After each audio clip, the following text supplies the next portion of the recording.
Assalomu alaykum. Alaykum assalom. Qayerdansiz xola? Kattaqo'rg'ondan. Ism familiyangiz? Toshva Mahbuba.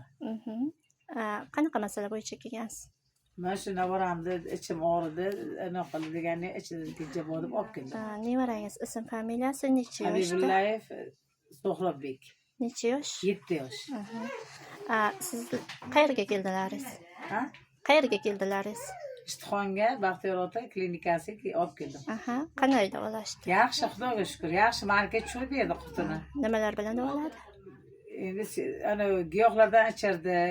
Har xil tabletkalardan ichirdi. Nechinchi kelishlaringiz hozir? Bu ikkinchi kelishimiz, bultiram keldik bir. Bu qurt sizni bolachangizdan tushdi? Ha, nabiramdan tushdi. 1,5 metr shilliq qurt bular. Bu qachon tushishni boshladi? Men giyohlar ichib bo'lgandan keyin yarim soatmi, 1 soatmi shunda tushib bo'ldi. O'z ko'zingiz bilan ko'rdingiz? Ko'zim bilan ko'rdim, ishondim. Minnatdorchilik qurti borlar olib kelaveringlar. Ishonchli ekan.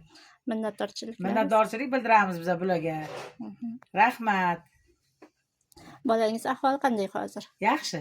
Xudoga shukr, yaxshi. Rahmat sizga ham.